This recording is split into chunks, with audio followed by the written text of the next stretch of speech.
Ce qui compte, c'est pas la chute, c'est l'atterrissage. Peut-on réellement commencer à prendre ce mouvement au sérieux? Swing trading, on va voir quelques astuces du coup pour essayer de suivre la tendance au maximum. 2 milliards d'options vont expirer vendredi. Quel impact ça a sur cette tendance? Ensuite, on terminera par comment sélectionner des opportunités altcoin explosives. Alors prêt? C'est parti!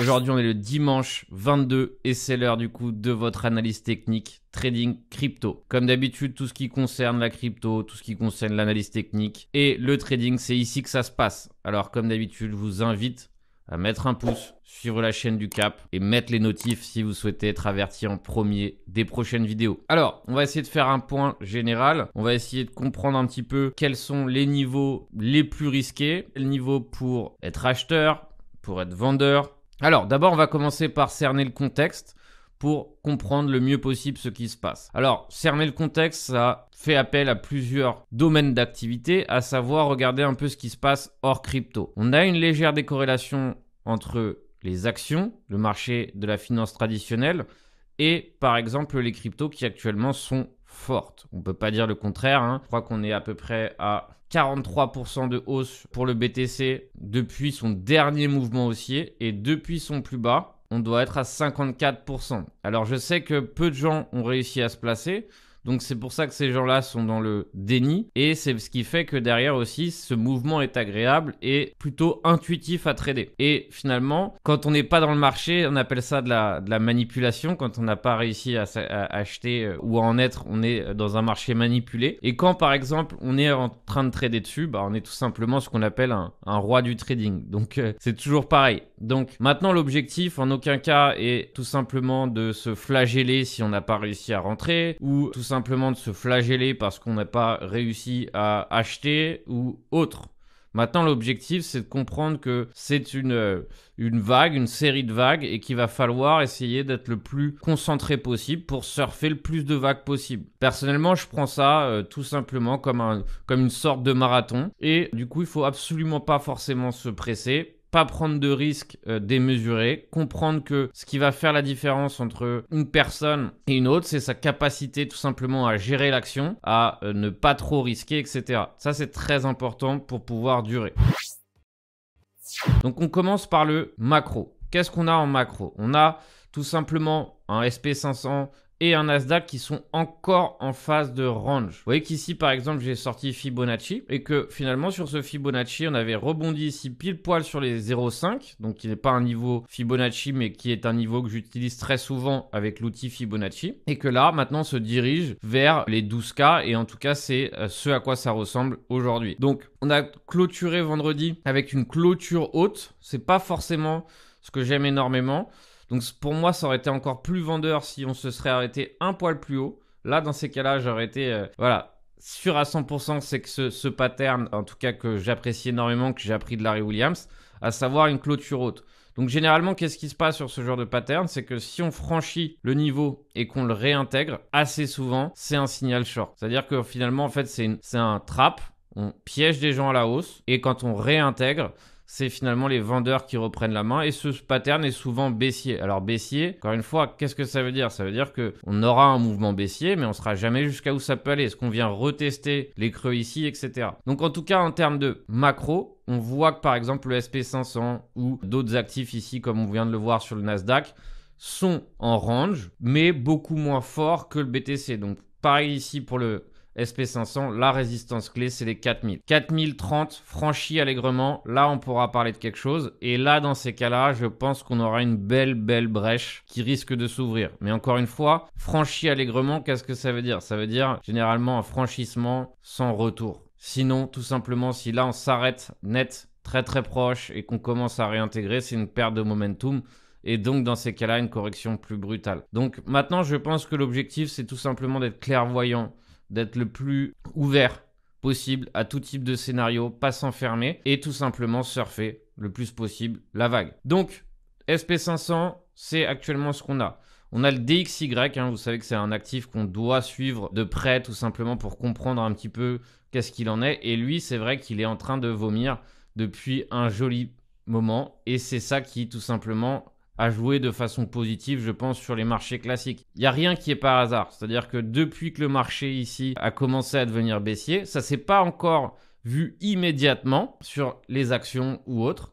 Mais finalement, on voit qu'à retardement, ça a commencé à jouer et que certaines actions ont commencé à hausser. Toujours se rappeler de ce genre de contexte, ce genre de déclenchement ici qui change la narrative macroéconomique. Alors moi personnellement, la macro, c'est quelque chose que j'ai découvert avec le temps, que j'ai découvert finalement au fil d'expérience et que maintenant, plus j'expérimente et plus finalement je me retrouve confronté à des situations et plus elles me parlent. Et ça, c'est vrai que c'est un avantage qu'on a et qu'on gagne avec l'expérience. Donc moi, par exemple, le jour où le DXY a commencé à baisser, mais en plus du DXY, on a eu une baisse aussi au niveau des obligations. C'est là où dans ma tête, j'ai commencé réellement à voir qu'il avait un vrai changement. Et encore une fois, l'avantage de percevoir ce type de changement, c'est que derrière, c'est souvent des changements à retardement. C'est-à-dire que l'effet n'est pas immédiat sur les cryptos ou ailleurs. C'est-à-dire que réellement, l'effet met du temps, mais ça confirme énormément des thèses. Et ça, c'est vrai que quand on commence à s'y intéresser et quand on commence à le voir, c'est très très agréable. Donc moi, par exemple, ma référence, c'est les 10 ans. Et vous voyez qu'actuellement, les obligations de 10 ans sont pas encore en chute libre, hein. On voit qu'ici, on est potentiellement en phase de rebond. Donc c'est délicat, hein, parce que très certainement ici, si ça se rehausse, potentiellement ça se voit aussi sur les actifs à risque. Mais en tout cas ici, on voit que c'est à partir du moment où on a eu ce top qui s'est dessiné ici qu'on a commencé à avoir des effets assez positifs sur le reste des marchés à risque. Donc pareil ici, on a un niveau pivot à 3,43% à surveiller. Et derrière, si réellement ici on franchit ce niveau, ça sera très très bon signe pour le reste. Ça, c'est notre contexte macro. Donc maintenant, passons au numéro 1 et au numéro 2 qui sont finalement les deux actifs qu'on suit au maximum pour comprendre ce qui se passe sur la tendance de fond. Donc vous avez remarqué que actuellement on a un run qui est plutôt haussier à la fois sur le Bitcoin mais aussi sur les altcoins et certains altcoins sont en train d'exploser. On a des 300% de perf, des 100% de perf, etc. Donc on voit que actuellement, on va dire, c'est un contexte où le Bitcoin bouge tranquillement. Hein, il est pas explosif, hein, mais voilà, il continue de passer de palier en palier. Et les altcoins, eux, certains explosent. Donc c'est plutôt favorable, hein, de savoir qu'il y a un peu de tout. Mais il faut savoir que c'est un peu une chaise musicale. Parfois, c'est que le Bitcoin qui hausse. Parfois, c'est le Bitcoin qui range. Et donc, dans ces cas-là, ça permet aux autres de hausser. Là, c'est vrai qu'on est, on va dire, dans une phase un peu plus généraliste. Mais c'est vrai que si le Bitcoin explose d'un coup, généralement, c'est pas très très bon signe pour les autres altcoins ou les plus faibles capitalisations. Donc vous voyez qu'ici par exemple c'est notre fameux gap, hein. On va voir qu'on va terminer en gap du CME Futures. Donc qu'est-ce que ça veut dire? Pas grand chose de plus, si ce n'est que derrière on aura un vide en plus. Alors pareil, soit ils sont comblés assez rapidement, soit derrière finalement si c'est pas dans les 48 premières heures, ça peut se combler dans un moment. C'est-à-dire que réellement le gap il a un enjeu assez important dans les 48 premières heures. Et par exemple vous voyez qu'ici on a fait semblant et on a rempli la moitié du gap précédent. Donc ça aussi, c'est un gap, hein. Donc pareil, normalement, pour combler un gap totalement, il faut tout simplement ici le franchir des deux côtés. Donc ça reste un niveau à surveiller. Et finalement, j'irai pas shorter le Bitcoin parce qu'il y a un gap. J'irai shorter le Bitcoin parce que j'ai des indices de short. Mais le gap est une référence. Il faut juste s'en appuyer. Mais en aucun cas, ça constitue un signal de long ou de short. Donc en tout cas, on réouvert avec beaucoup de force. Vous voyez que c'est le week-end que ça se passe. C'est quand il y a moins d'acteurs sur le marché. Donc, vous voyez qu'actuellement, c'est une tendance, c'est une mode. Ça, on le note dans ces conditions de marché. On écrit, voilà, fort le week-end. Est-ce que ça sera fort le week-end prochain?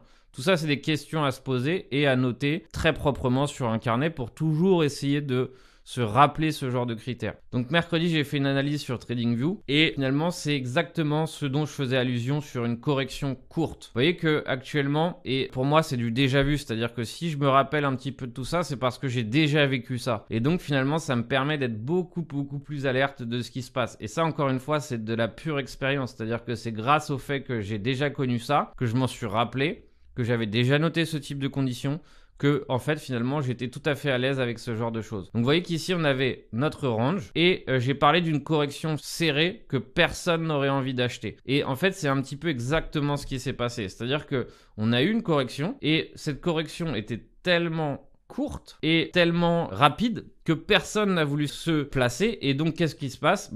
On a eu une explosion et donc cette explosion finalement encore une fois a fait qu'il y a encore du monde qui n'a pas réussi à se placer. Et donc vous voyez qu'ici chaque moment est une pure frustration pour ceux qui se sont pas placés et que en fait finalement chaque mouvement haussier il s'est toujours passé la même chose, c'est-à-dire que on a eu une correction ultra serrée ici, vous voyez, compris entre les 23,6. Alors celle-là elle était encore plus rapide. Et vous voyez que finalement, ça a eu le même comportement sur une unité de temps plus courte. C'est-à-dire mini correction, le mouvement a été absorbé ultra rapidement et explosion. Ici, c'est pareil. On a eu mini correction et le mouvement a explosé. Et vous voyez que pareil à chaque fois. Donc vous voyez que c'est très très très frustrant pour les acteurs qui souhaitent se placer. Et donc finalement, ceux qui derrière ne se placent pas. Et ça crée toujours de plus en plus de frustration. Tellement de frustration qu'il y a un moment donné où des gens ou une majorité va se dire « Waouh, ok ». Ça, c'est dingue. Je peux plus rater l'opportunité de l'année et je vais me placer. Et donc, c'est dans ces genres de moments que derrière se passe un phénomène qui est un phénomène punitif, à savoir que la correction est tellement violente, tellement forte que derrière, il n'y a plus personne qui veut se placer. Et ça, c'est assez intéressant parce que c'est un phénomène qui arrive assez fréquemment en crypto. C'est-à-dire que là, par exemple, même si on vient retracer ici les 18 000, eh bien, on pourrait toujours derrière dessiner un nouveau plus haut sans trop de conséquences. Donc, vous voyez que finalement, ici, je suis sûr que si on descend du jour au lendemain à 18 000, il y aura quand même pas mal de gens qui vont se poser la question de savoir si réellement ils veulent acheter. Donc, c'est ça finalement qui rend un peu toute cette hausse intensive et c'est ça qui est assez agréable quand on est un trader averti, tout simplement parce qu'on se régale. On se régale parce que c'est intuitif, parce que du coup les mouvements sont propres et que finalement on est en train de trader des choses qu'on a déjà vues. Donc, est-ce que j'ai envie de short tout de suite? Pas forcément. Est-ce que chaque mouvement que je prends, je suis méfiant? Tout à fait. C'est-à-dire qu'on n'est vraiment pas à l'abri d'une correction, surtout. On arrive à la fin du mois égale option, fin du mois égale prise de bénéfice aussi pour certains, fin du mois est généralement statistiquement plus baissier. Donc je ne serais pas du tout étonné et ça serait pour moi finalement un gros signe de faiblesse d'avoir encore un mouvement et le voir réintégrer. Parce que je vous rappelle que si on fait ça, ça s'apparente tout simplement à une perte de momentum et cette perte de momentum se répercutera à la fois sur le prix et aussi sur par exemple un indicateur de type momentum parce que là vous voyez qu'actuellement on a bien un début de sommet en dessous du précédent. Alors sachez que ça ne veut pas dire grand chose parce que c'est absolument pas confirmé et donc par exemple ici on pourrait très bien avoir ici un autre pic sur le momentum et un autre pic sur le prix et donc vous voyez que ce début de divergence serait annulé. Donc commencez pas à observer le momentum et vous dire ah ça y est c'est une divergence, je vais shorter. Attention, ça peut être brutal. Donc si on observe le prix, maintenant je vous parle juste d'observer le prix en tant qu'observateur de poche de liquidité. Pourquoi ici représente un niveau intuitif en termes de stop loss? C'est tout simplement parce que si quelqu'un a shorté à ce moment-là, ou si quelqu'un tout simplement avait un short depuis le sommet, il se dit voilà, moi je vais suivre la tendance, je mettrai mon stop juste au-dessus de ce niveau. Donc en fait, finalement, c'est à 23 847, c'est un niveau où quelqu'un qui a eu un stop loss, eh bien, il est confortable. Et du coup, c'est pour ça qu'on voit que le marché est finalement allé chercher ce niveau. Alors, ça a été absorbé assez rapidement. Donc ça prouve que ici, il y a tout de même des gens qui ont pris la main, qui ont profité pour prendre des bénéfices. Et que aussi, la mèche prouve que finalement, ça a été une prise de liquidité qui a été absorbée. Mais réellement, si on continue et qu'on se maintient au-dessus de ce niveau, quelle va être la prochaine target? Quelle va être la prochaine poche de liquidité? Et de toute évidence, ça semblerait que ça sera les 24 866. Donc là, réside quoi? Réside un paquet de short, réside un paquet de stop loss au marché, réside peut-être ceux qui ont shorté un call option. Et donc, si réellement on commence à squeezer ici sur les 25, ils peuvent tout simplement se faire dégommer. Pourquoi? Parce que quand on short un call, on short à découvert. Donc ici, il peut y avoir pas mal de liquidation. Donc première zone, on peut la noter comme validée pour les preneurs de liquidité. Et donc maintenant, on peut indiquer que la deuxième zone ici n'est pas encore validée. Alors, deux scénarios vont se dessiner, soit ça y est, on réintègre, première correction, soit on commence à y aller, on va plus haut, on finit par avoir cette poche et on réintègre. Voilà un petit peu ce qui s'offre à nous. Ça va être assez intéressant de jouer tout ça. On parlera en troisième partie des options, mais d'abord on va parler swing trading et on va parler de la puissance d'un beau swing trading. Alors d'ailleurs c'est l'objet de mon dernier article sur mon blog. Je pense que le swing trading est quelque chose de très intéressant qui est extrêmement difficile. D'accord, faut savoir que réellement, personnellement, il n'y a que à partir du bull run dernier, c'est-à-dire en 2020, que je me suis intéressé au swing trading et je me suis dit il faut que tout simplement je m'y mette. Pourquoi? Parce que c'est vrai qu'un swing trading bien fait peut nous rapporter énormément d'argent et c'est ce qu'on va voir ensemble. Donc ici, dans cet article, je vous introduis un petit peu qu'est-ce que c'est que le swing trading, comment s'y mettre, des astuces, etc. Mais là, on va voir du swing trading en vif. Alors par exemple, je vais prendre un coin que j'ai pris dans ma newsletter pro le 2 janvier, sur lequel on est encore en position. Donc notre entrée, la première, c'est faite ici sur les 93 centimes. Et donc finalement, l'objet de la newsletter était de se servir une fois. Je crois que la première prise de bénéf était à 1,20 et ensuite à 1,36. À confirmer, mais donc comme vous pouvez le voir ici, c'est l'annexe que je fournis dans ma newsletter pro. Alors la première, donc pour Ethereum, on est encore en swing à partir de 1200. Donc pareil ici, vous voyez que Take Profit 1, Take Profit 2 et 3, le runner. C'est ce qu'on va voir ensemble et c'est là-dessus que je vais vous briefer tout simplement pour que vous puissiez comprendre l'intérêt d'avoir du coup ce runner. Alors ici donc du coup pour OP, j'avais décidé du coup, sachant qu'on était encore de loin on va dire dans l'idée de savoir qu'on aura un run, 1,04 et 1,11. Donc finalement je me suis servi une première fois à 1,04 et à 1,11. Comment j'échelonne? Généralement, finalement, en fonction de mon degré de conviction, je peux procéder à un échelonnage complètement différent. C'est-à-dire que soit, par exemple, je peux sortir 30% au premier TP, 30% par exemple au TP2 et avoir 40% qui tournent pour le runner. Et ça, c'est ce que je fais quand je pense qu'il va y avoir une tendance. Et comment je pense qu'il va y avoir une tendance? Généralement, je m'appuie sur le Shop Index. Et vous voyez que par exemple ici, le 2 janvier, le Shop en daily était chargé à fond. Ce qui veut dire que derrière, s'il y avait un break, j'avais des probas que ça fonctionne en ma faveur. Et donc, c'est à ce moment-là, tout simplement, que je me suis dit, voilà, c'est peut-être l'occasion de le faire. Donc, 40% qui ont tourné.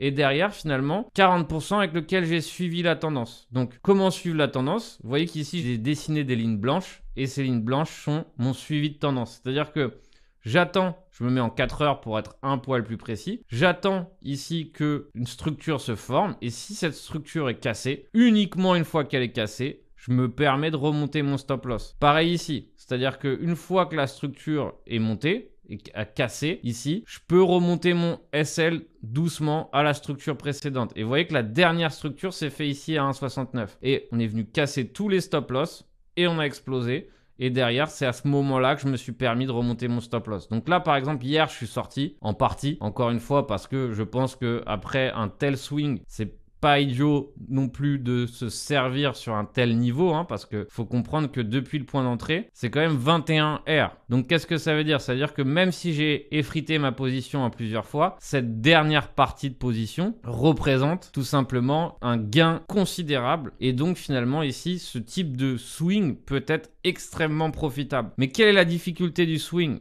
Un, c'est que c'est rare que toutes les conditions soient favorables et que le prix parte. C'est quoi? C'est peut-être une fois, 2-3 fois dans l'année qu'on arrive à avoir un tel swing.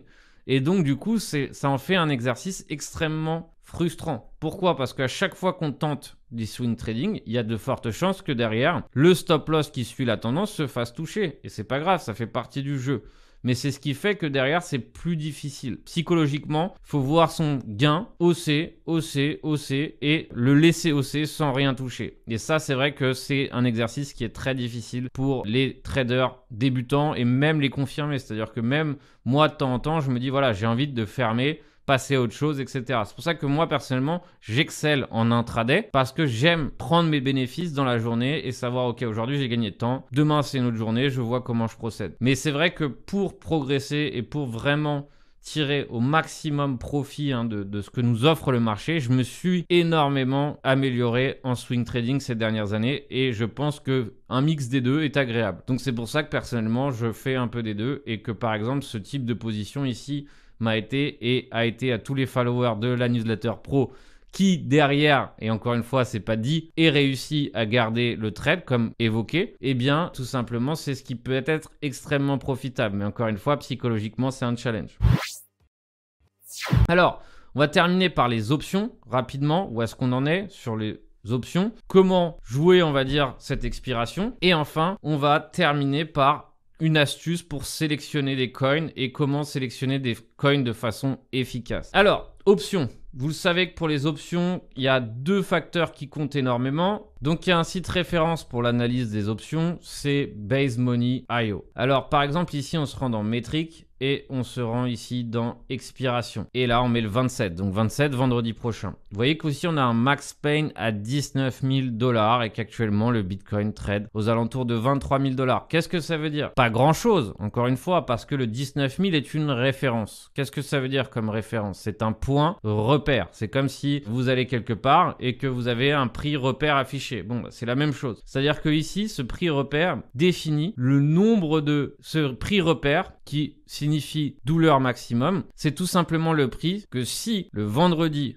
à l'expiration, le 27 à 9 h du matin normalement je crois, si le prix du Bitcoin expire à 19 000 vendredi 27, eh bien la majorité des acheteurs d'options termineront perdants. Donc en fait, c'est le niveau qui ferait perdre le maximum d'intervenants. Alors, encore une fois, c'est comme si vous arrivez pile poil sur la target idéale. Non, c'est pas toujours le cas. Parfois, vous allez frôler votre target, parfois, vous allez vous en rapprocher. Mais globalement, l'objectif des vendeurs, c'est que le prix clôture ici. Alors, ça ne veut pas dire qu'on va clôturer ici à 19 000.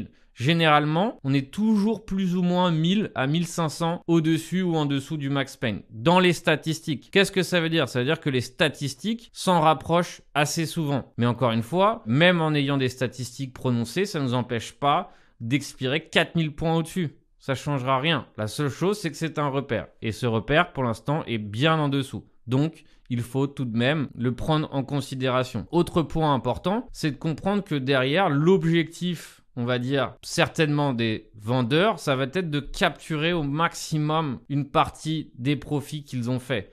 Donc, comment faire? Deux choses, soit se rapprocher au maximum des 19 000, ou soit faire en sorte que le prix ne bouge plus jusqu'à vendredi. Donc ça va être assez intéressant de voir est-ce qu'on va contracter la volatilité au maximum et donc on empêchera le prix d'évoluer, le prix du BTC, de l'Ethereum. Donc peut-être qu'on se retrouvera dans une situation où on va consolider là-dedans jusqu'à vendredi. C'est possible, hein, on n'en est pas du tout à l'abri. Et derrière, finalement, une fois vendredi passé, on verra ce qui peut se passer. Donc toujours la fin du mois, c'est un peu plus délicat. Et moi, personnellement, dans l'expérience, je peux vous assurer que dans tous les mois où j'ai gagné énormément d'argent, la fin du mois pour moi a toujours été beaucoup plus piège et j'en ai souvent perdu. C'est pour ça parce que finalement on rentre dans un cycle de consolidation et dans un cycle de consolidation, c'est plus du tout la même chose. On n'est plus dans une tendance. Donc l'objectif, tout simplement piéger les longues, piéger les shorts, etc. Et c'est ce qui fait que la consolidation est plus difficile à trader. Donc enfin, je vous ai promis comment j'organise ma sélection de coins. C'est très simple. Tous les coins, quand ils évoluent en famille.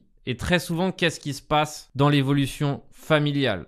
C'est-à-dire que parfois, il y a un leader et ensuite, il y a des suiveurs. Par exemple, si on prend le phénomène de LDO, d'accord? Donc le LDO, c'est du liquid stacking, les fameux LSD. Et donc finalement, c'est ce qui a fait que ce coin a explosé parce que ce liquid stacking est devenu, on va dire, un secteur que les investisseurs cherchent. En tout cas, c'est ce que semble dire le prix. Vous voyez qu'ici d'ailleurs, on a une résistance long terme et que si elle est franchie, ça peut aller excessivement vite. Donc ça, il va falloir le surveiller de très près parce que je crois que ça va être de la price discovery pour LDO. Donc ça peut aller très vite et très fort. Donc ça on va surveiller aussi de très près. Et ensuite, qu'est-ce qui se passe parmi ces genres de familles? C'est que dans le LSD, on en a d'autres. Et il y en avait un autre, c'était le Fraxium. Le Fraxium auquel je vous avais invité à rentrer à 5,50 sur un des briefings d'il y a 2 ou 3 semaines. Une des vidéos de YouTube d'une 2 ou 3 semaines. Donc ça aussi, c'est pareil. C'est l'exemple typique d'un suivi de tendance. On est rentré là. Et maintenant, on suit la tendance. On regarde. Donc, prochain niveau, ici, les 8 $, etc. Donc là, pareil, si cette tendance continue à se confirmer, si par exemple le LDO parvient à un breakout, ça va se répercuter sur tous les autres LSD. Et donc par exemple, parmi eux, un autre coin LSD que j'ai joué sur le lagging. Qu'est-ce que le lagging? C'est de se dire que voilà, ce coin, il est dans la même famille, mais il n'a pas encore évolué. Et ça, souvent, c'est ce qu'on appelle un retardataire et que les retardataires finissent certainement, pas toujours évidemment, on n'est jamais sûr de rien, mais finissent par y aller. Et c'est pour ça que finalement, le Pistac ici nous a dessiné un quasi 50, je crois, depuis le point d'entrée, 77. Et donc c'est pour ça que finalement que sur celui-ci, j'ai conseillé à certains élèves de l'acheter, tout simplement parce que derrière ici, on était sur une résistance long terme et que si on la franchissait, il y avait de fortes chances que ça aille vite. Et vu que ce coin est beaucoup plus difficile d'accès parce qu'il faut se rendre par exemple sur Osmosis et le swapper par exemple, hein, il y a plein de façons de faire, Uniswap, etc. Eh bien, il devient beaucoup plus difficile d'accès et donc c'est pour ça que certainement il a évolué à retardement. Donc pareil, essayez de sélectionner. On a une narrative actuellement, c'est l'AI. Donc si derrière il y a un coin AI qui fonctionne bien, eh bien pareil, ici il y a de fortes chances que d'autres vont suivre. Et ça, c'est la chaise musicale. C'est finalement cette capacité d'aller d'un actif à un autre qui va faire la différence et qui va faire que derrière, vous êtes capable de sélectionner des coins explosifs. Dernière façon de sélectionner des coins explosifs, c'est tout simplement grâce à un outil que j'ai développé, que j'ai appelé la Vigie. Donc la Vigie, c'est quelque chose dont je suis très très fier. C'est une newsletter automatisée que j'ai mis en place avec des développeurs et que finalement j'ai réussi à synthétiser tout ce qui m'intéressait dans une Vigie. Alors on va voir un exemple de la Vigie qui a bien fonctionné par rapport à la sélection de coins parce que la Vigie sélectionne des coins. Donc vous voyez qu'ici par exemple, vous voyez qu'il y a la sélection de coins, sélection de news et le tout évidemment dans votre boîte aux lettres aux alentours de 9 h du matin.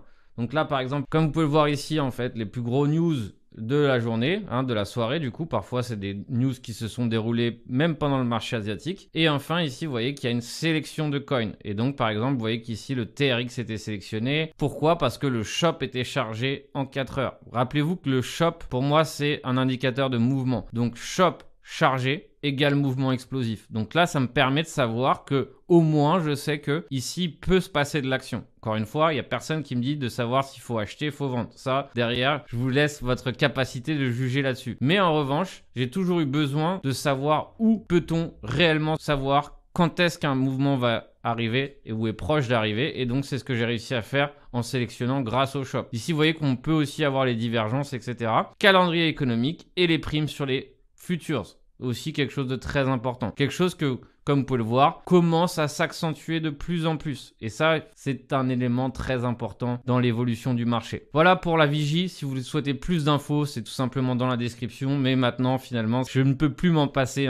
C'est tous les matins avec mon café, pause Vigie. Et derrière, ça me permet d'être au courant des infos. Et en plus de ça, d'avoir une liste de coins à surveiller. Je vous souhaite un excellent trading à tous. Soyez ultra prudents. Le marché est punitif et finira par en punir énormément. L'objectif, c'est évidemment de tenir sur la durée de ce marathon et d'empocher et d'emmagasiner le plus de profit possible. À très bientôt sur Captain Trading.